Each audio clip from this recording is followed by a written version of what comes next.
Deteksi dini benalu birokrasi. Praktik korupsi di negeri ini tidak juga surut, malah kian subur. Indonesia Corruption Watch atau ICW menyatakan, kasus rasuah justru melejit di tengah pandemi COVID-19 di tanah air. Sepanjang 2021 tercatat 1.282 perkara tindak pidana korupsi disidangkan dengan jumlah terdakwa 1.404 orang. Sementara pada tahun sebelumnya tercatat 1.218 perkara dan 1.290 terdakwa. Celakanya, dari data itu, aparatur sipil negara atau ASN masih menjadi aktor paling banyak terseret kasus korupsi sepanjang semester 1 tahun 2021. Laporan ICW bertajuk hasil pemantauan tren penindakan korupsi semester 1 2021 menunjukkan birokrat terjerat kasus korupsi 162 orang. Pihak swasta menyusul dengan jumlah 105 orang. Kemudian kepala desa terjerat korupsi 61 orang. Fenomena ini terang benderang menegaskan pendapat umum bahwa roda birokrasi di Republik ini menjadi lahan subur persemaian koruptor.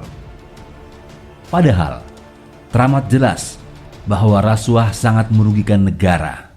Korupsi mengakibatkan pertumbuhan ekonomi melambat, menurunnya investasi, meningkatnya kemiskinan serta memperlebar ketimpangan pendapatan, bahkan menurunkan tingkat kebahagiaan masyarakat. Karena itu, kita harus mendukung berbagai upaya memangkas habis benalu di tubuh birokrasi pemerintahan, dari pusat hingga daerah termasuk Provinsi Lampung. Jangan sampai uang rakyat dari retribusi dan pajak yang terkumpul di kas daerah menjadi ladang bancakan birokrat berwatak culas. Deteksi dini perilaku korup di lingkungan birokrat tentu menjadi pilihan wajib. Deteksi dini itu telah KPK rintis melalui kegiatan survei penilaian integritas atau SPI yang mencakup seluruh pemerintahan daerah di Indonesia.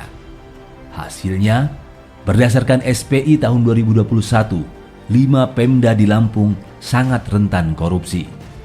5 Pemda ini yakni Kabupaten Lampung Timur dengan nilai indeks 51%, Lampung Selatan 58%, Lampung Tengah 62%, Tanggamus 65%, dan Kota Bandar Lampung 65%. Melalui SPI, Komisi Anti Rasuah juga mendeteksi bahwa godaan suap dan gratifikasi di Bumi Ruwajurai cukup tinggi, mencapai hingga 23%.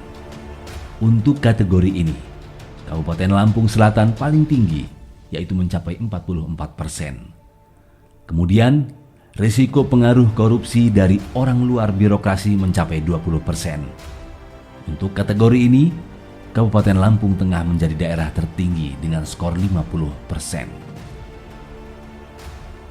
Potensi benturan kepentingan yang terjadi di dalam tubuh birokrasi juga terdeteksi dengan nilai risiko 49%. Tertinggi di Lampung Selatan dengan risiko 65%. Berikutnya, nepotisme dalam pengelolaan sumber daya manusia, pemerintahan sebanyak 34%, dan kedekatan pejabat 36%. Untuk resiko jual beli jabatan terukur 20% dengan daerah tertinggi di Kabupaten Lampung Selatan 32%. Kita tentu berharap hasil survei KPK tersebut menjadi acuan dan deteksi dini bagi pemerintah daerah kategori sangat rawan untuk berbenah diri. Jangan memandang SPI tersebut sebagai aib yang harus ditutup rapat.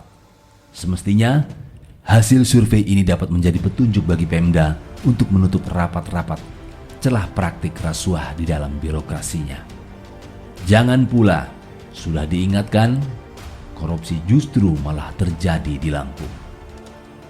Selain perbaikan dari dalam tubuh birokrasi Pemda, masyarakat setempat juga harus bergerak aktif, pasang mata dan telinga, mengendus segala kemungkinan terjadinya rasuah.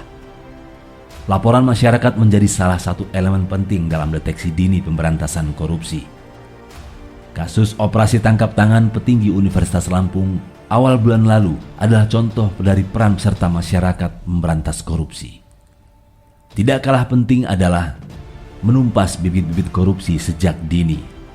Fakta lain dari balik kasus korupsi adalah para pelaku merupakan kalangan terdidik, bahkan mengenyam pendidikan hingga perguruan tinggi. Karena itu, upaya pemerintah Provinsi Lampung menyisipkan pendidikan anti korupsi pada jenjang pendidikan menengah merupakan langkah tepat dalam hal antisipasi dini. Kita berharap generasi muda harapan masa depan Provinsi Lampung merupakan sosok-sosok terdidik dan profesional serta memiliki kredibilitas dan integritas tinggi. Mereka-mereka inilah nantinya yang akan mengisi dan memenuhi berbagai formasi birokrasi di provinsi ini. Dengan birokrasi bersih dan bebas korupsi, maka kesejahteraan masyarakat pastilah menjadi hasil akhirnya.